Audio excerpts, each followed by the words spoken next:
আমাদের আশেপাশের চেনা মুখগুলোর আড়ালে যদি অন্য কোনো ভয়ঙ্কর চেহারা লুকিয়ে থাকে, যদি আপনার সবচেয়ে কাছের মানুষটাই আসলে একটা মুখোশ বা ছদ্মবেশ নিয়ে ঘুরে বেড়ায়। হইচই প্ল্যাটফর্মের আগামী নতুন রহস্য রোমাঞ্চ ছদ্মবেশী সিরিজটি সেই রকমই একটি গল্প নিয়ে তৈরি। সিরিজটি বেশ জমজমাট এবং সাসপেন্সে ভরপুর।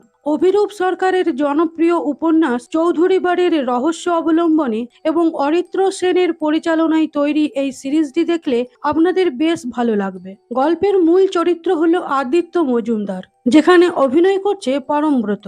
আদিত্য মজুমদার পেশায় একজন প্রাইভেট ডিটেকটিভ, তবে সে কোনো সুপার হিরো ধাঁচের গোয়েন্দা নয়, বরং তার ব্যক্তিগত ও পারিবারিক জীবনে নানা টানাপোড়েন চলছে। তার স্ত্রী রত্না এই তদন্তে তার প্রধান সহযোগী ও বুদ্ধিদাতা।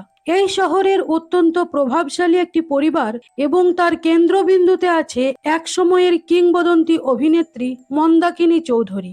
মন্দাকিনীর মনে হতে শুরু করে যে তার চারপাশে ঘটে চলা একের পর এক অদ্ভুত বা অস্বাভাবিক ঘটনাগুলো কোনো কাকতালীয় বিষয় নয়, নিশ্চয়ই এর পিছনে কোনো গভীর ষড়যন্ত্র রয়েছে।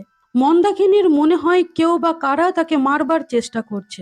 গল্পে দেখা যায় একটা সাজানো পথ দুর্ঘটনা এবং শক্তিশালী চৌধুরী পরিবারের অন্দরে খুনের কান্নাকাটি শুরু হয়। এরপরই এই ঘটনার তদন্তের দায়িত্ব আসে গোয়েন্দা আদিত্যর কাঁধে। আদিত্য যখন তদন্ত শুরু করে, সে দেখতে পায় বাইরে থেকে পরিবারটাকে যতটা নিখুঁত দেখায়, ভিতরে তারা ততটাই জটিল। মিথ্যা মৃত্যু, পরিচয় গোপন করা এবং নিখুঁতভাবে প্ল্যান করা অপরাধের গোলকধাঁধায় জড়িয়ে পড়ে আদিত্য। পরিবারের প্রত্যেক সদস্য, তা সে মন্দাকিনীর মেয়ে সোহিনী হোক কিংবা সুবীর চৌধুরী বা শঙ্খদীপ, সবার মনেই লুকিয়ে রয়েছে নিজস্ব স্বার্থ, গোপন এজেন্ডা এবং বহু বছরের চাপা ক্ষোভ। এটি শুধুমাত্র একটা সাধারণ খুন বা তা খোঁজার গল্প নয়, বরং মানুষের আসল রূপ, পারিবারিক ক্ষমতার লোভ এবং ছদ্মবেশ বা মুখোশ খুলে ফেলার মনস্তাত্ত্বিক খেলা। এই সিরিজের প্রতিটি মোড়ে রয়েছে ধোঁকা, আর শেষের টুইস্টটা আপনার জাস্ট মাথা ঘুরিয়ে দেবে। আপনি যদি থ্রিলার লাভার হন, তবে আজকের ভিডিওটি একদম মিস করবেন না। গল্প যত এগোয়, সন্দেহের তীর ততই একজনের থেকে অন্যজনের দিকে ঘুরতে থাকে। প্রথমেই যাকে অপরাধী বলে মনে হচ্ছিল, দেখা যায় সে নিজেই আসলে কোনো বড় গেমের শিকার, আর যাকে সবাই ভীষণ নিষ্পাপ ভাবছিল, তার মুখের আড়ালেই লুকিয়েছিল আসল ছদ্মবেশী। ভিডিওটি ভালো লাগলে একটা লাইক এবং হাইপ দিয়ে দেবেন, বন্ধুদের সাথে শেয়ার করবেন। আর এইরকম দারুণ সব মুভি এবং ওয়েব সিরিজের এক্সপ্লেনেশন ভিডিও বাংলায় পেতে আমার চ্যানেল ফিল্মসারকে সাবস্ক্রাইব করে পাশে থাকা বেল বাটনটি প্রেস করে দেবেন। তাহলে চলুন শুরু করি। কলকাতার আলো অন্ধকারময় একটা গলিতে একজন ছেলে আর মেয়েকে লুকিয়ে ফলো করছে আদিত্য মজুমদার। ওদের একটা ভিডিও করতে যাবে, অমনি ওর ফোনটাতে রিং শুরু হয়। সেই ফোনের রিং শুনে ছেলে আর মেয়েটি পালিয়ে যায়। আদিত্য ফোন রিসিভ করলে রত্না বলে, তুমি রুমাইয়ের খরচ পাঠাওনি, কবে পাঠাবে বলো তো? এভাবে সেপারেশন পিরিয়ডে বারবার ডেট ফেল করলে আমি লয়ারকে কি বলবো? আদিত্য বলল, আমি ঠিক পাঠিয়ে দেব। এখন একটু টানাটুনি চলছে, তো একটা কমপ্লিকেটেড কেস এসেছে, এর টাকাটা পেলেই আমি পাঠিয়ে দেব।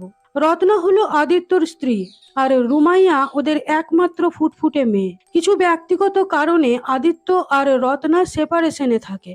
ফোন রাখার পর আদিত্য দেখলো আর ভিডিও করবে কি, পাখি উড়ে গেছে। এখন ক্লায়েন্টকে কোনো প্রমাণ দেখাতে না পারায় ক্লায়েন্ট বলল, আমার মনে হচ্ছিল তুমি পারবে না। আমার বইয়ের অন্য একজনের সাথে অ্যাফেয়ার চলছে, তার কটা ফটো আর ভিডিও জোগাড় করার ক্ষমতাও তোমার নেই। ক্লায়েন্টের সাথে 10,000 টাকা দেবার কথা হয়েছিল, কিন্তু ক্লায়েন্ট 5,000 টাকা আদিত্যকে দিয়ে চলে গেল। এবার এই টাকা নিয়ে আদিত্য গেল লয়ারের কাছে। সেখানে রত্না আর রুমাইয়াও ছিল। রুমাইয়া ওর বাবাকে ভীষণ ভালোবাসে, ওদের দুজনের মধ্যে বেশ ভাব। রত্না টাকাটা গুনে বলল, মাত্র 4,000 টাকা, এতে রুমাইয়ার দেখভাল হবে? রত্না রেগে বেরিয়ে গেল। আদিত্য পিছন পিছন গিয়ে বলল, রত্না, আমি কথা দিচ্ছি এই মাসের স্কুলের ফিজটা আমিই দেব, তুমি প্লিজ ওকে আমার কাছে পাঠানোটা বন্ধ করো না। পরের সিনে আমরা দেখি সিনেমার নায়িকা মন্দাকিনীকে। মন্দাকিনী ওর মেয়ে সোহিনীকে ফোন করে বলল, আমি মুম্বাই যাচ্ছি, মঙ্গলবার ফিরবো। এরই মধ্যে নন্দন ছেলেটিকে তুমি আমার ফ্ল্যাট থেকে বের করে দেবে। সোহিনী বলল, মা তোমাকে আগেও বলেছি সেটা পসিবল নয়। আসলে সোহিনী অন্য একটা ফ্ল্যাটে থাকে, আর তার সাথে থাকে তার বয়ফ্রেন্ড নন্দন। এই ছেলেটাকে মন্দাকিনী মোটেও পছন্দ করে না। ছেলেটা বেকার, নেশাখোর, সোহিনীর টাকায় খাচ্ছে থাকছে, কিন্তু সোহিনী ওকেই ভালোবাসে। মন্দাকিনী বেরোতেই যাবে, হঠাৎ ওর বাড়ির লিফটটা ভেঙে পড়ে যায় মন্দাকিনীর চোখের সামনে। প্রচন্ড ভয় পেয়ে যায় মন্দাকিনী। এদিকে আদিত্য একটা মেসে থাকে, নিজের একটা অফিস খুলবে বলে ভাবছে, কিন্তু সেটার ভাড়া দিতে না পারায় সেখানে বসতে পারছে না। ঘরের মালিকও ভাড়া না পাওয়ায় আদিত্যকে দিন রাত অপমান করে। আজ সকালে আদিত্যর কাছে একটা ফোন এলো। ফোন করেছে সোহিনী মিত্র। আদিত্য ওকে একটা ক্যাফেতে দেখা করতে বলল। আদিত্য ক্যাফেতে গেলে সোহিনী বলল, মন্দাকিনী চৌধুরী আমার মা। আদিত্য বলল, ওনাকে কে না চেনে, উনি তো সিনেমার নায়িকা। সোহিনী বলল, মাই আমাকে আপনার কাছে পাঠিয়েছে। আমাদের ধারণা মাকে কেউ খুন করবার চেষ্টা করছে। এর আগেও মায়ের উপর দুবার মার্ডার অ্যাটেম্প্ট হয়েছে। এবার কে বা কারা মাকে মারতে চাইছে সেটা যদি আপনি খুঁজে বের করেন। মা পুলিশে যেতে চাইছে না, ব্যাপারটা একটু কনফিডেন্সিয়াল। মা আপনাকে চেনে। আপনার বাবা মনে হয় আমার মায়ের দ্বিতীয় হাজবেন্ড সুবীর চৌধুরীকে চিনতেন। আদিত্য বলল, হ্যাঁ, আমার বাবা অসিত বরণ মজুমদার আর সুবীর চৌধুরী একসময় খুব ভালো বন্ধু ছিলেন। এখন আমার বাবা মা আর কেউই বেঁচে নেই। সোহিনী বলল, মা সিনেমার নায়িকা হয়ে পয়সা কামানোর পর থেকেই আমার বাবা নীলাঞ্জন মৈত্রের সাথে মায়ের প্রতিদিন ঝামেলা হতো, তাই ওদের ডিভোর্স হয়। তখন আমরা বাগবাজারে থাকতাম। আমার বাবা থিয়েটার করত। নটরাজ বলে একটা দল ছিল বাবার। সকালবেলা মা আর বাবা কাজে বেরিয়ে যেত, আর আমি লীলা রানী বলে আমাদের বাড়ির কাজের মাসির কাছেই মানুষ। অন্যদিকে আমার মায়ের সেকেন্ড হাজবেন্ড সুবীর চৌধুরীও বিপত্নিক ছিলেন। বেশ কিছুদিন আগে ওনার প্রথম স্ত্রী অনুরাধা দেবী মারা যান। সুবীর চৌধুরীর প্রথম পক্ষের দুটি সন্তান, শঙ্খমালা আর শঙ্খদ্বীপ। মায়ের সাথে সুবীর চৌধুরীর বিয়ের পর আমি মায়ের সাথে চৌধুরী বাড়িতে চলে আসি, কিন্তু শঙ্খমালা আর শঙ্খদ্বীপ কারোরই ওদের বাবার দ্বিতীয় বিয়েতে মত ছিল না। শঙ্খমালার হাজবেন্ড সুব্রত স্কুলে পড়ায়, আর শঙ্খদ্বীপের আমার কাছে কোনো খবর নেই। আদিত্য বলল, আর আপনার বাবা? সোহিনী বলল, জানি না, মা বলেছিল কোনো কন্ট্যাক্ট না রাখতে। আদিত্য বলল, মানি, উইমেন, রিভেঞ্জ, ইউজুয়ালি এই তিনটের মধ্যেই একটা মার্ডারের মোটিভ হয়। আপনার কোনটা মনে হচ্ছে? সোহিনী বলল, মানি। সুবীর চৌধুরীর মূল সম্পত্তির পরিমাণ ৮০ কোটি টাকা। এই সবটাই মায়ের নামে করে গেছেন সুবীর চৌধুরী। আজ ১ বছর হলো মারা গেছেন তিনি। ছেলে মেয়েদের কিছুই দিয়ে যাননি। আমার মায়ের পরে আমরা ৩ ভাই বোন এই বিশাল সম্পত্তির ৩টে ভাগ পাবো। আদিত্য বলল, কি ধরনের অ্যাটাক হয় মন্দাকিনীর ওপর? সোহিনী বলল, কদিন আগে আমাদের বাড়ির লিফটটা ভেঙে পড়ে যায়। তার ১০ দিন আগে মায়ের সিনেমার একটা পোস্টার লঞ্চের পর মেকআপ রুমে ওখানকার খাবার খেয়ে মা ভীষণ অসুস্থ হয়ে পড়ে। আদিত্য বলল, আপনার কেসটা আমি নিলাম। প্রথমে আমাকে আপনাদের পরিবারের সকলের সাথে কথা বলতে হবে। আমি ভাবছি চৌধুরী পরিবারের ইতিহাস নিয়ে একটা বই লিখতে আগ্রহী। এই রকম সেজে আমাকে কাজটা করতে হবে। সোহিনী বলল, এইরকম একটা বই মনে হয় আছে, অরুণ কুমার উপাধ্যায়ের লেখা, তবে এখন সেটা এক্সিস্ট করে কিনা জানি না। আপনার আইডিয়াটা ভালো। সোহিনী আদিত্যকে ৫০,০০০ টাকা অ্যাডভান্স করে দিল। সেটা দেখে আর এরা মালদার পার্টি জেনে আদিত্য এই কেসের তদন্ত করার জন্য ২ লাখ টাকা চেয়ে বসলো। সোহিনী তাতেও রাজি হয়ে যায়। এই টাকা নিয়ে আদিত্য গেল ওর বড় শখের নিজের অফিসে। সেখানে গিয়ে বাড়ি ভাড়ার মুখের উপরে টাকাটা ছুঁড়ে মারলো, আর কিছু টাকা রত্নাকে পাঠিয়ে দিল। ভাড়াদার বলল, জুয়া টুয়া খেলছো নাকি? তোমার যা কাজ তাতে এত টাকা তো আসবে না। এই অফিসের জানলা খুলতে গিয়ে আদিত্য দেখলো চোখে কালো চশমা আর বাবরি চুলওয়ালা একটা লোক ওকে স্টক করছে। এবার আদিত্য অভিরূপদের কাছে গিয়ে চৌধুরী বাড়ির উপর লেখা অরুণ কুমার উপাধ্যায়ের সেই বইটার খোঁজ করতে বলল। এদিকে মন্দাকিনী গাড়িতে করে ফেরার পথে একটা ট্রাক ওর গাড়িকে ধাক্কা মারে। মন্দাকিনী গাড়িতেই অজ্ঞান হয়ে যায়, আর ড্রাইভার আহত হয়। সোহিনী আদিত্যকে ফোন করে খবরটা দেয় যে মায়ের অ্যাক্সিডেন্ট হয়েছে। তৎক্ষণাৎ হসপিটালে পৌঁছায় আদিত্য। সোহিনী বলল, মা খুব জোর বেঁচে গেছে। গাড়ির ডান দিকটা একেবারে দুমড়ে গেছে। ড্রাইভার দাদার মাথায় চোট লেগেছে। আদিত্য মন্দাকিনীর কাছে গেল। মন্দাকিনী বলল, প্রচন্ড ট্রমায় আছি, ভাবতে পারছি না কি করব। আপনি একটু দেখবেন আমরা যেটা সন্দেহ করছি সেটা ঠিক কিনা। কে বা কারা আমাকে মারতে চাইছে, আমি শুধু তাদের নামগুলো চাইছি। আদিত্য শঙ্খদীপ আর শঙ্খমালার নাম্বার নিয়ে বেরিয়ে গেল। আদিত্যর রাইট হ্যান্ড বিমলকে ফোন করে বলল, তোকে একটা ছবি পাঠাচ্ছি, খবর নে লোকটাকে কোথায় পাওয়া যেতে পারে। এদিকে টিভির মাধ্যমে মন্দাকিনীর অ্যাক্সিডেন্টের খবরটা পেল শঙ্খমালা। ঠিক সেই সময় শঙ্খমালার সাথে কথা বলতে এলো আদিত্য। শঙ্খমালার হাজবেন্ড সুব্রত তখন পড়াচ্ছিল। আদিত্য তাকে বলল, চৌধুরী বাড়ির ইতিহাস নিয়ে একটা বই লিখছি, সেই ব্যাপারে শঙ্খমালার সাথে কথা বলতে চাই। সুব্রত বলল, ওই ঘরে আছে। কিন্তু সুব্রতকে দেখে মনে হচ্ছে ও আদিত্যকে মোটেই পছন্দ করছে না। বিশেষ করে চৌধুরী বাড়ির কথা শুনে যেন ও আরো রেগে গেছে। শঙ্খমালা আদিত্যকে বলল, মা মারা যাবার পর বাবা পুরো চেঞ্জ হয়ে গিয়েছিল। দাদা আর আমি বেশিরভাগ সময়টাই পড়াশুনো নিয়ে থাকতাম, তাই বাবাকে বিশেষ সময় দিতে পারিনি। একটা বিজ্ঞাপনী শুটিং চলাকালীন বাবার সাথে মন্দাকিনী দেবীর দেখা হয়। তার কিছু মাস পরেই ওরা বিয়ে করে। আমার আর দাদার এই বিয়েতে মত ছিল না। দাদা আসলে জুয়া খেলে, তাই বাবা ওকে একদম সহ্য করতে পারে না। সেই সময় সুব্রত এসে রুডলি বলল, কথা হয়ে গেছে আপনার, এবার যান। চৌধুরী বাড়ির সাথে আমাদের কোনো সম্পর্ক নেই। ওই মন্দাকিনী যে মরে না কেন কে জানে। নিজের আখের গোছাতে ছেলে মেয়েগুলোকে তাড়ালো। আদিত্য বলল, সুব্রত বাবুর চৌধুরী বাড়িতে যাতায়াত কেন ছিল? শঙ্খমালা বলল, ও আমাকে পড়াতো।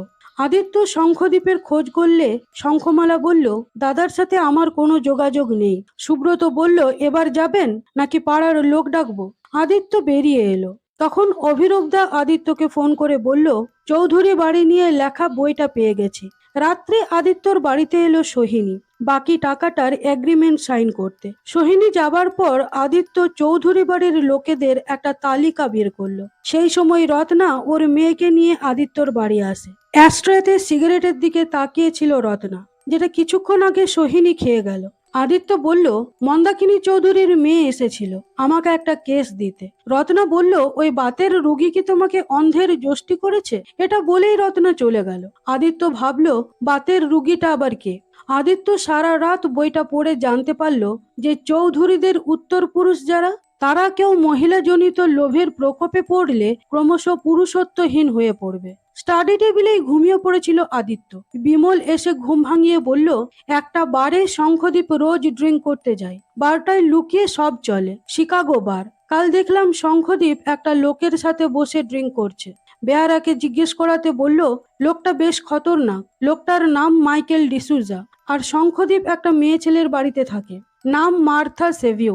মেয়েটা ওই বারেই গান গায়। এবার আদিত্য গেল সেই বারে, দেখলো মার্থা গান গাইছে। এদিকে মাইকেল এসে শঙ্খদ্বীপকে বলল, আমার টাকাটা ফেরত দাও। শঙ্খদ্বীপ বলল, দেবো দেবো, কত টাকা চাই তোমার? এত টাকা দেবো তোমাকে। মাইকেল বলল, তাহলে যখন দেবে তখনই এই বারে আসবে, এখন বেরো। টেনে বার করতে গিয়ে দুজনের মধ্যে হাতাহাতি হয়। তখন গান ছেড়ে মার্থা এসে শঙ্খদ্বীপকে নিয়ে বেরিয়ে যায়। এবার আদিত্য সোজা গিয়ে হাজির হয় মার্থাদের বাড়িতে। মার্থার হাতে কিছু টাকা গুঁজে দিয়ে বলে, শঙ্খদ্বীপের সাথে কথা আছে। প্রথমে শঙ্খদ্বীপ কথা বলতে চায় না, কিন্তু বোতলের লোভ দেখিয়ে আদিত্য রাজি করায়। শঙ্খদ্বীপ বলল, আমার বাবা আমার মাকে কত ভালোবাসতো, কথায় কথায় খালি অনু অনু। মা মারা যাবার পর বাবা ওই খারাপ মেয়েটাকে বিয়ে করে নিল। ওই মহিলাই আমার বাবাকে ফাঁসিয়েছে। আমি বিয়ের দিন বাবাকে বলেছিলাম, যতক্ষণ তোমাদের দুজনের মধ্যে একজন মরছে ততদিনই এনজয় করো। বাবা মারা যাবার পর আমার বাবার সম্পত্তি আমরা কিছুই পেলাম না, সবই মন্দাকিনী নিয়ে নিল। বাবার উইলে লেখা আছে, এই মহিলা মরলে গোটা সম্পত্তি আমাদের 3 ভাই বোনের নামে ভাগ হয়ে যাবে। তাই আমি ওই মহিলাকে ছাড়বো না। মামলা করার জোর তো আমার নেই। তাছাড়া এই চৌধুরীদের অভিশাপ এবার আমার উপর এসে পড়েছে, ঠিক যেমন বিয়ের পর আমার বাবার উপরে এই অভিশাপ লেগেছিল। কিন্তু অভিশাপটা কি সেটা কিছুতেই বলল না শঙ্খদ্বীপ। আদিত্য বাড়ি ফিরলে রত্না ফোনে জানালো যে কাল রুমাইয়ার জন্মদিন, মনে থাকলে একবার এসো। আদিত্য বলল, তুমি কাল কাকে বাতের রুগী বললে? রত্না বলল, মন্দাকিনীকে অর্থোপেডিক অর্জুন দত্তের কাছে আমি দেখাতে গিয়েছিলাম, ওখানেই উনি এসেছিলেন। কথা হলে আদিত্য শিকাগো বারের একটা রিসিপ্ট বের করলো, যেটা ও শঙ্খমালার টেবিল থেকে তুলে এনেছে। আর ওদিকে শঙ্খমালা অনায়াসে মিথ্যা কথা বলে দিল যে ওর দাদার সাথে ওর কোনো সম্পর্ক নেই। সেই সময় আদিত্য ওর বাড়ি এলো ওর বন্ধুরা, অফিসার গৌতম আর ঋত্বিক এবং ওর স্ত্রী। ঋত্বিক অডিটোরিয়ামে বেশ ভালো ভালো অনুষ্ঠান করে। আজ টিভিতে সেরকমই একটা অনুষ্ঠান চলছিল। আদিত্য দেখলো অনুষ্ঠানে সোহিনী দারুণ সেতার বাজাচ্ছে আর পাশে একটা ছেলে দুর্দান্ত গাইছে। ঋত্বিক বলল ছেলেটির নাম নন্দন চক্রবর্তী, ও সোহিনীর বয়ফ্রেন্ড, আজকাল একসাথেই থাকে। সবাই চলে গেলে জানলায় দাঁড়িয়ে বিষয়টাকে একটু ভালোভাবে ভাবছিল আদিত্য। তখনই ও দেখলো সেই লোকটা এখনো ওর বাড়ির দিকে নজর রেখেছে। আদিত্য তাড়াতাড়ি নিচে নেমে এসে লোকটার কাছে যেতে গেলে লোকটা পালালো।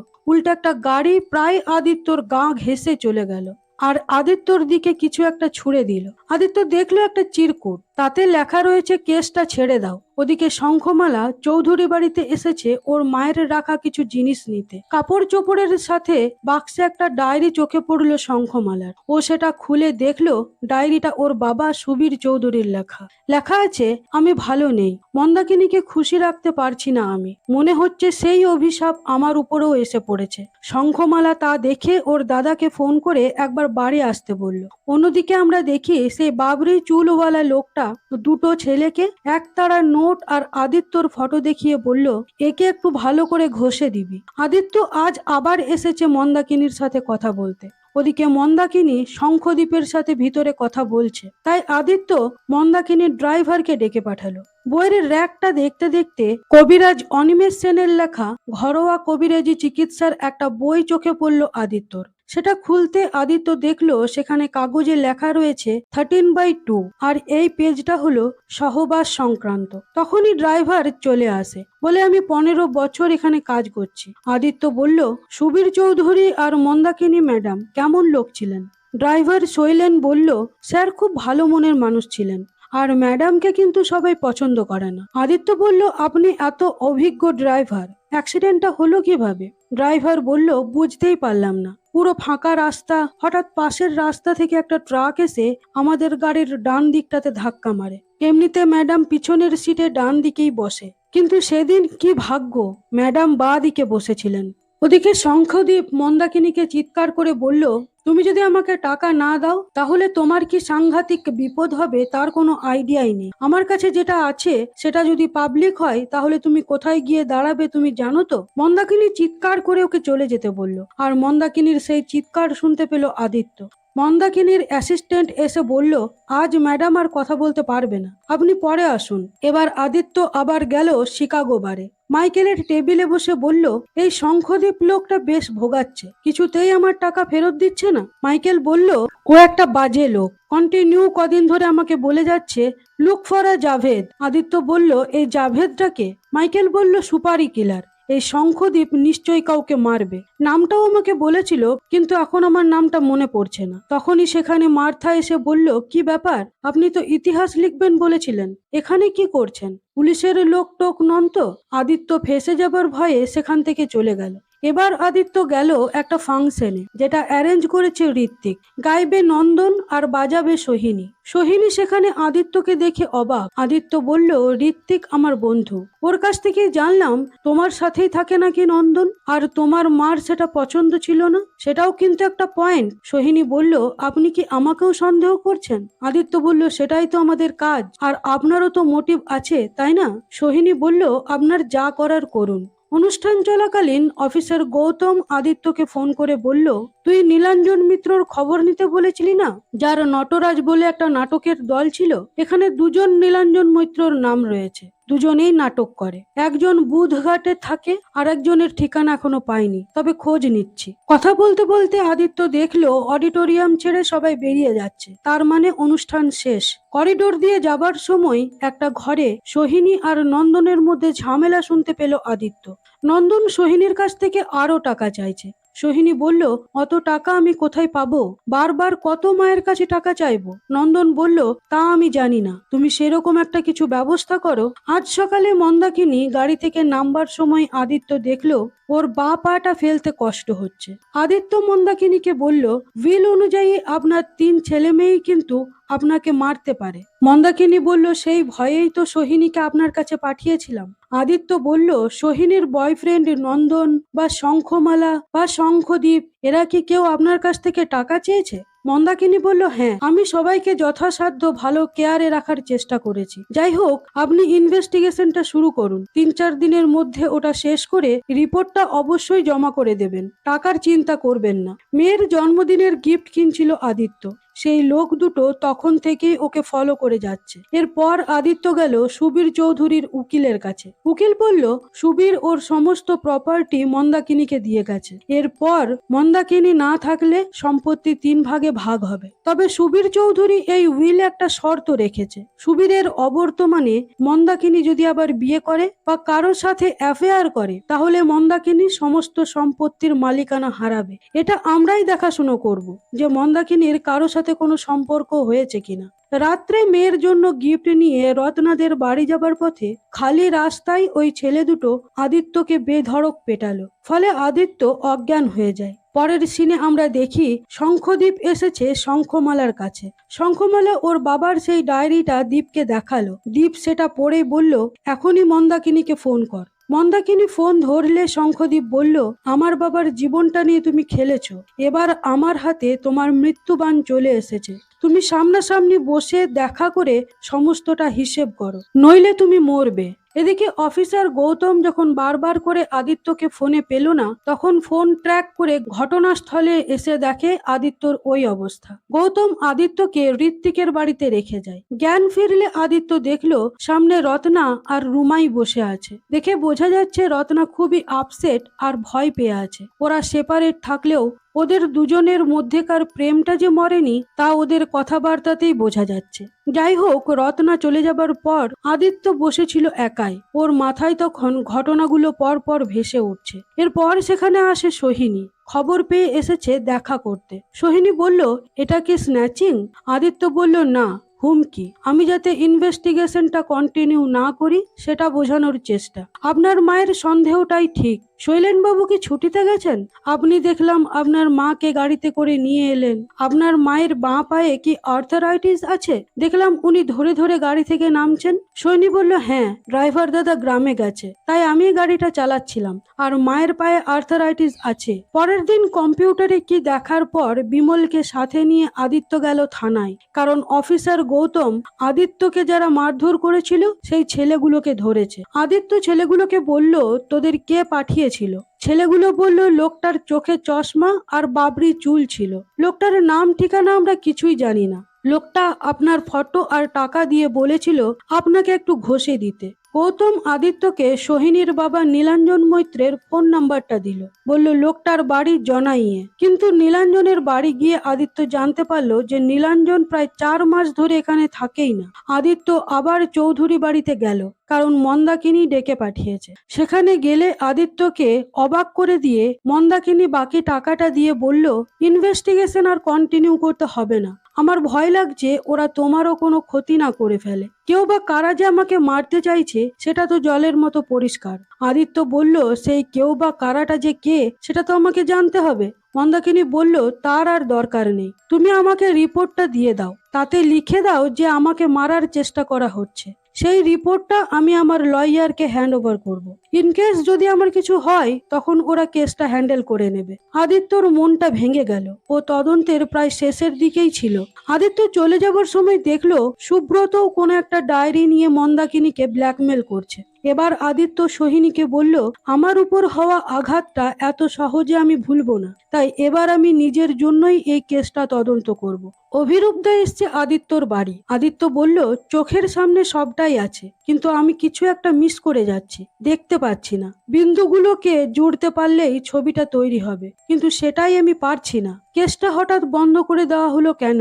সুব্রত মন্দাকিনীকে শাসাচ্ছিলই বা কেন?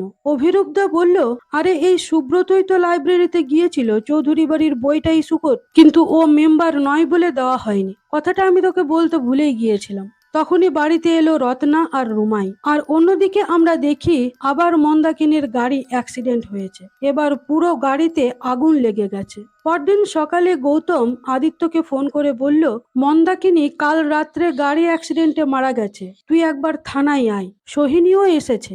আদিত্য এলে গৌতম বলল, গাড়িতে আগুন লেগে গিয়েছিল, পুরো গাড়িটাই আগুন লেগে ব্লাস্ট করে গেছে। সেখানে 90% বার্নড একজন মহিলার মৃতদেহ পাওয়া গেছে। ড্রাইভারের কোনো খোঁজ নেই। গাড়িতে পাওয়া সমস্ত ডকুমেন্ট এবং মন্দাকিনীর শরীরের গয়না দেখে মনে হচ্ছে মৃতদেহটা মন্দাকিনীর। তাছাড়া বডি দেখে চিন্তা করার কোনো উপায়ই নেই। মন্দাকিনীর ফোনের লাস্ট লোকেশন ওখানেরই। আদিত্য বলল, এটা কি অ্যাক্সিডেন্ট নাকি খুন? গৌতম বলল, পোস্টমর্টম হলেই বোঝা যাবে। ড্রাইভার শৈলেন বাবুকে খুঁজতে হবে। সোহিনী বলল, না, দূরে কোথাও গেলে মা তো হরজিন্দর সিং নামে একটা ড্রাইভারকে নিয়ে যেত। ওর ফোন নাম্বার ঠিকানা কিছুই আমি জানি না। এবার গৌতম ওদের মর্গে নিয়ে গেল। মৃতদেহ থেকে পাওয়া কিছু জিনিসপত্র, বিশেষ করে একটা আংটি দেখে সোহিনী শিওর হলো যে এটা ওর মাই। অন্যদিকে শঙ্খদ্বীপের কাছে অনেক টাকা এসেছে। ও ধুলোর মতো টাকা ওড়াচ্ছে। পরদিন মন্দাকিনীর উইল অনুযায়ী মন্দাকিনীর 3 ছেলে মেয়েকে ডেকে পাঠিয়েছে সুবীরের উকিল, শঙ্খমালা, সুব্রত আর সোহিনী। সবাই এলে শঙ্খদ্বীপ এখনো এসে পৌঁছায়নি। উকিল বলল, সুবীর বাবুর প্রথম উইলে লেখা ছিল যে মন্দাকিনীর মৃত্যুর পর সমস্ত সম্পত্তি 3 ভাগ হবে। কিন্তু কিছুদিন আগে মন্দাকিনী একটা উইল বানায়। তার কথা মতো ওকে কেউ বা কারা মারতে চাইছে। তারা কারা সেটা মন্দাকিনী বুঝতে পেরেছিল, কারণ ও ডিটেকটিভ আদিত্য মজুমদারকে তদন্তের ভার দিয়েছিল এবং আদিত্য তদন্ত করে মন্দাকিনীকে একটা রিপোর্ট দিয়েছে, যেটাতে লেখা আছে মন্দাকিনীকে কেউ মারতে চাইছে। মন্দাকিনী সেই রিপোর্ট আমাদের কাছে জমা দিয়েছিল।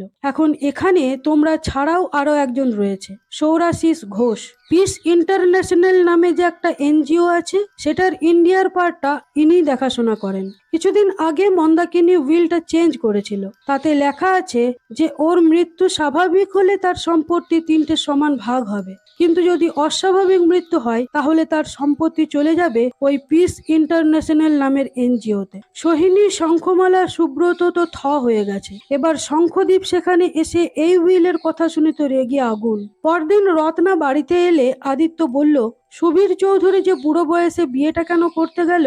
রত্না বলল, তোমার মা বেঁচে ছিলেন তো তখন? উনি তো গিয়েছিলেন সুবীর চৌধুরী আর মন্দাকিনীর বিয়েতে। ফিরে এসে আমাকে বলেছিলেন এই সুবীর চৌধুরী বিয়েটা করছে একটা ছেলের জন্য। প্রথম ছেলে শঙ্খদ্বীপ তো অপগণ্ড, তাই এই বিয়েটা থেকে উনি একটা ছেলে চান। কিন্তু সেটা আর হলো না, কারণ ওনার বয়স ততদিনে অনেক হয়ে গেছে। উনি সহবাসে অক্ষম হয়ে পড়েছিলেন। আদিত্যর মনে পড়লো সেই কবিরাজি বইটার কথা, যেখানে একটা ঠিকানা লেখা ছিল। এবার আদিত্য কবিরাজ অবিনাশ সেনের বাড়ি গেল। অবিনাশ বাবু আর রুগী দেখেন না, 2 বছর আগে দেখতেন। আদিত্য বলল, মন্দাকিনী চৌধুরী বা সুবীর চৌধুরীকে আপনি চিনতেন? অবিনাশ বাবু বললেন, ঠিক মনে নেই, দাঁড়ান আমি আমার রেজিস্টারটা দেখি। খাতাটা আদিত্য দেখলে লীলা রানীর নামটা দেখতে পেল। এই লীলা রানী কবিরাজের কাছে দেখাতে এসেছিল। আদিত্য ভাবল, সোহিনী তাহলে এই লীলা রানীর কথাই বলছিল কি? অবিনাশ বাবু বললেন, এই লীলা রানীকেও আমি অশ্বগন্ধেশ্বরী দিয়েছিলাম। মহিলার বাগবাজারে বাড়ি। আদিত্য বিমলকে এই লীলা রানী হালদারের খোঁজ নিতে বলল। এদিকে ঘটলো আরো একটা দুর্ঘটনা। ড্রিঙ্ক করে বাড়ি ফেরার সময় শঙ্খদ্বীপকে একটা ট্রাক এসে কুচলে দিয়ে গেল। পরের সিনে আমরা দেখি দুজন লোককে এই অশ্বগন্ধেশ্বরী ওষুধ দিচ্ছেন অবিনাশ বাবু, কিন্তু লোক দুজনের মুখ আমাদের দেখানো হয়নি। তবে অবিনাশ বাবু তাদের বলে দিলেন যে যাদের হার্টের সমস্যা আছে তাদের এই ওষুধ খাওয়ানো যাবে না। ওদিকে গৌতম আবার থানায় আদিত্যকে ডেকে পাঠালো। আদিত্য বলল, কি মনে হচ্ছে বলতো, এটা অ্যাক্সিডেন্ট নাকি মার্ডার? গৌতম বলল, রাস্তার সিসিটিভি ফুটেজ না পেলে বোঝা যাবে না। মার্থা বলেছে মাইকেল নাকি শঙ্খদ্বীপকে মেরেছে, কিন্তু মাইকেলকে থানায় নিয়ে এলে ও বলল, আমি ওকে কেন মারবো, আমি তো ওর কাছ থেকে টাকা পেতাম।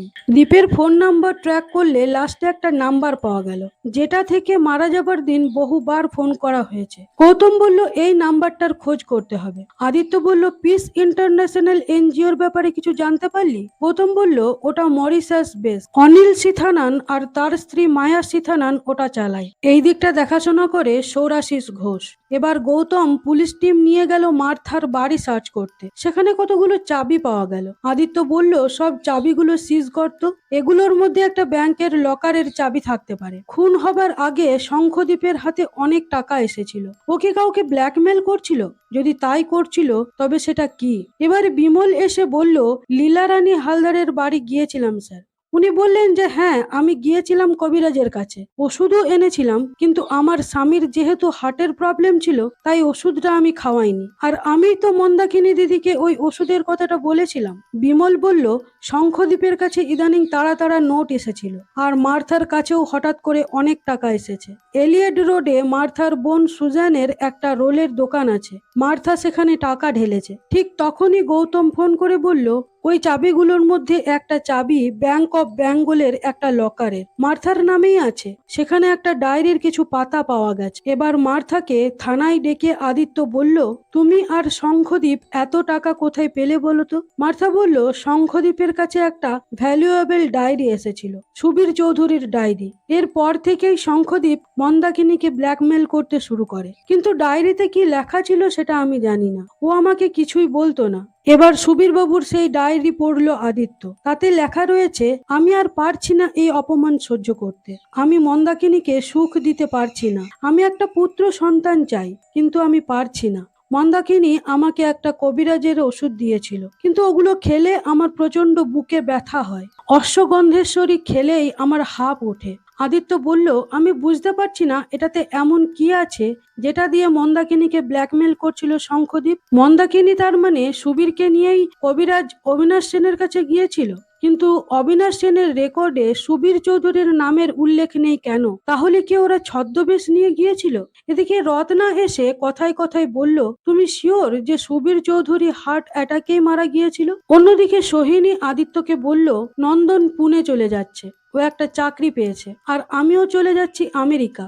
মরিশাসের একটা ট্রাস্ট আমাকে স্কলারশিপ দিচ্ছে। সেদিন রাত্রে প্রচন্ড বৃষ্টির মধ্যে একটা গাড়ি এসে দাঁড়ালো, একজন রেনকোট পরা লোক এসে বাড়ির ভিতর ঢুকলো। একজন পাঞ্জাবি এই রেনকোট পরা লোকটাকে ভিতরে নিয়ে গিয়েছিল, কিন্তু ভিতরে ঢোকা মাত্রই আগন্তুক সেই পাঞ্জাবিকেই গুলি করে দিল। সেখানে দৌড়ে এলো একজন বোরখা পরা মহিলা, আগন্তুক তাকেও গুলি করলো। পরদিন ঘটনাস্থলে পৌঁছায় গৌতম আর সাথে আদিত্য। দেখে বোরখা পরা মহিলাটি আসলে মন্দাকিনী, তার মানে ও আগে মারা যায়নি, মারা যাবার নাটক করেছিল। কিন্তু এই পাঞ্জাবি লোকটা তাহলে কে? এ কি সেই ড্রাইভার হরজিন্দর সিং? পুলিশ দেখলো পাঞ্জাবিটির দাড়ি গোফ সবই নকল। ভিতরের রুম থেকে এরকম আরো নকল দাড়ি গোফ পাওয়া গেল। জানা গেল মন্দাকিনী 7 দিনের জন্য এই কটেজটা ভাড়া নিয়েছিল। সোহিনী এলে আদিত্য বলল, আগের মৃত্যুটা ফেক ছিল। এবার মন্দাকিনীর ঘরে হরজিন্দর সিং এর ড্রাইভিং লাইসেন্সটাও পাওয়া গেল।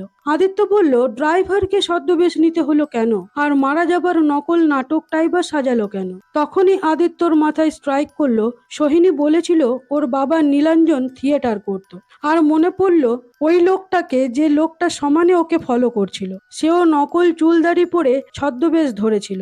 ঘটনাগুলোকে এবার পর পর সাজালো আদিত্য। তারপর বলল, ইউরেকা, আমি পেয়ে গেছি। এরপর মন্দাকিনীর ঘর থেকে অনিল সিথানান আর মায়া সিথানান নামের দুটো পাসপোর্ট পাওয়া গেল। এবার পুরো ঘটনাটা আদিত্যর কাছে জলের মতো পরিষ্কার হয়ে যায়। আদিত্য বলল, গৌতম, আমার মনে হচ্ছে এই ড্রাইভার হরজিন্দর সিং আসলে নীলাঞ্জন মৈত্র, মন্দাকিনীর প্রথম হাজবেন্ড। ওদের ডিভোর্সের পরেও যোগাযোগ ছিল, ওরা দুটো জাল পাসপোর্ট বানিয়েছিল। আমার মনে হয় ওই নীলাঞ্জন মৈত্রই ছদ্মবেশে এসে আমাকে ফলো করতো, আর আমাকে মারও খাইয়েছিল। আর মন্দাকিনী চৌধুরী নীলাঞ্জনকে সাথে নিয়ে ছদ্মবেশে কবিরাজ অবিনাশ সেনের কাছে গিয়েছিল অশ্বগন্ধেশ্বরীর ওষুধ নিতে। টার্গেট ছিল সুবীর চৌধুরী। এবার চৌধুরী বাড়িতে এলো আদিত্য। আদিত্য সকলকেই সেখানে প্রেজেন্ট থাকতে বলেছিল। আদিত্য বলল, এই খুন, জখম, প্রতিহিংসার পিছনে আসলে লুকিয়ে রয়েছে প্রেম, মন্দাকিনী এবং নীলাঞ্জনের প্রেম। ওদের ডিভোর্স হওয়া সত্ত্বেও ওরা কখনোই আলাদা হতে পারেনি, সবসময় চেয়েছে একসাথে থাকতে। ওরা যা করেছে সেটা একমাত্র একসাথে থাকার জন্যই করেছে, কিন্তু পদ্ধতিটা বেআইনি। হরজিন্দর সিংহে আসলে নীলাঞ্জন মৈত্র। সোহিনীর কাছে আমি শুনেছিলাম মন্দাকিনী দূরে কোথাও গেলেই এই ড্রাইভারের সাথেই যেত। নীলাঞ্জন পুরো সময়টা জুড়ে মন্দাকিনীর প্ল্যানে সাহায্য করে গেছে, আর ড্রাইভার সেজে ওর সাথেই থেকে গেছে। কিন্তু ওদের দুজনেরই টাকার প্রয়োজন ছিল, তাই মন্দাকিনী ঠকিয়ে প্রথমে সুবীর চৌধুরীকে বিয়ে করে, তারপর প্ল্যান করে সুবীরকে খুন করার। বিয়ের পরই মন্দাকিনী জেনেছিল সুবীর সহবাসে অক্ষম এবং ওর হার্টের প্রবলেম আছে। অশ্বগন্ধেশ্বরী ওষুধ যে হার্টের পেশেন্টদের জন্য নয়, সেটা লীলা রানীর কাছ থেকে জেনেও মন্দাকিনী আর নীলাঞ্জন ছদ্মবেশে গিয়েছিল অবিনাশ সেনের কাছে সেই ওষুধ আনতে। তারপর সেই ওষুধ সুবীর চৌধুরীকে সমানে খাইয়ে গেছে মন্দাকিনী। তিলে তিলে সুবীর বাবুকে মৃত্যুর দিকে ঠেলে দিয়েছিলেন তিনি। সুবীর মারা যাবার পর মন্দাকিনী জানতে পারে সুবীর তার নামে রেখে গেছে ৮০ কোটি টাকার সম্পত্তি, কিন্তু ও কাউকে বিয়ে করতে বা কারোর সাথে অ্যাফেয়ার করতে পারবে না, তাহলেই সম্পত্তি হাতছাড়া হয়ে যাবে এবং সেগুলো দেখাশুনো করার দায়িত্ব ছিল সুবীরের উকিলের। এবার মন্দাকিনী আবার একটা প্ল্যান করে যাতে সাপও মরে আর লাঠিও না ভাঙে। মন্দাকিনী একটা ফলস এনজিও খুললো মরিশাসে। ওর লাইফের উপর কয়েকটা ফেক থ্রেটস করায় যেন কেউ ওকে মারার চেষ্টা করছে। তারপর ও একটা পাতি ডিটেকটিভকে হায়ার করে, মানে আমাকে। আমার তো তেমন কোনো নাম ডাক নেই, তাই মন্দাকিনী বুঝতে পারিনি যে আমি ওর আসল ছদ্মবেশটা টেনে খুলতে পারবো। যাই হোক, আমার তদন্তের রিপোর্ট মন্দাকিনী সুবীর চৌধুরীর উকিলের কাছে জমা দেয়। তারপর মন্দাকিনী নিজে একটা উইল বানায় যাতে মেনশন করা থাকে যে ওকে যদি কেউ খুন করে বা অ্যাক্সিডেন্ট করে তাহলে সমস্ত প্রপার্টি চলে যাবে ওর নিজেরই তৈরি ফেক এনজিওতে। এরপর নিজেই নিজের খুনের নাটক সাজায় নীলাঞ্জনকে সাথে নিয়ে, আমাকে ভয় দেখায় যাতে ওর কথাতে আমরা আরো বিশ্বাস করি। একটি পুড়ে যাওয়া ডেড বডি জোগাড় করে, তাতে মন্দাকিনীর আংটিটা পরিয়ে দেওয়া হয়। এতে প্রমাণ হলো যে মন্দাকিনী খুন হয়েছে, তবেই তো সমস্ত সম্পত্তি এনজিওতে যাবে।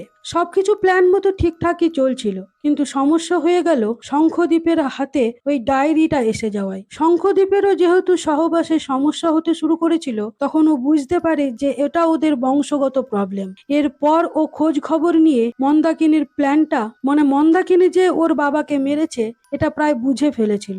সেটা নিয়েই ও বারবার করে মন্দাকিনীকে ব্ল্যাকমেল করে টাকা নেয়। মন্দাকিনী ভয় পেয়ে গিয়েছিল ভীষণ, কারণ এটা জানাজানি হলে এতদিনের সমস্ত প্ল্যান ভেস্তে যাবে। তাই ও নীলাঞ্জনের সাহায্য নিয়ে শঙ্খদ্বীপকে খুন করায় মাইকেলের হাতে। এবার আসি মন্দাকিনীকে কে মারলো তার কথায়। সে এখন এই ঘরেই বসে আছে, তার ফোন নাম্বারও আমার কাছে আছে। দাঁড়ান, আমি একটা ফোন করছি। যার ফোনটাতেই রিং হবে সেই মন্দাকিনীর খুনি। ফোনটা করার আর দরকার হলো না। মার্থা দাঁড়িয়ে বলল, আমি মেরেছি মন্দাকিনীকে, ও শঙ্খদ্বীপকে মেরেছিল। শঙ্খদ্বীপ আমাকে সব বলেছিল। ব্ল্যাকমেলের ফার্স্ট লটের টাকাটা এসেছিল, ও বলেছিল সেকেন্ড লটের টাকাটা আসার সময় যদি কোনো ঝামেলা হয় তাহলে তুমি নীলাঞ্জনকে ফোন করবে। শঙ্খদ্বীপের মৃত্যুর পর আমি নীলাঞ্জনকে ফোন করে বলেছিলাম ডায়েরির পেজগুলো আমার কাছে আছে, টাকা দাও, নইলে আমি সবাইকে বলে দেব। নীলাঞ্জনই ওই কটেজে আমাকে টাকা নিতে ডেকেছিল, কিন্তু আমার তো টাকার দরকার ছিল না, আমি প্রতিশোধ চাই। তাই আমি ওখানে গিয়ে ওদের দুজনকে খুন করি। পুলিশ মার্থাকে ধরে নিয়ে গেল। এখন সুবীর চৌধুরীকে যেহেতু মন্দাকিনী খুন করেছিল, তাই মন্দাকিনীর উইলের আর কোনো দাম রইল না। ইভেন সোহিনীও সেই সম্পত্তি থেকে বাদ পড়ল। মরিশাসের এজেন্সিও ওর মায়ের তৈরি ফেক, তাই তার স্কলারশিপেরও কোনো কথাই নেই। সোহিনী আদিত্যকে বলল এখানে থেকেই কিছু একটা করে নেব। এখন এত বড় বিশাল সম্পত্তির মালিক হলো শঙ্খমালা আর তার স্বামী সুব্রত।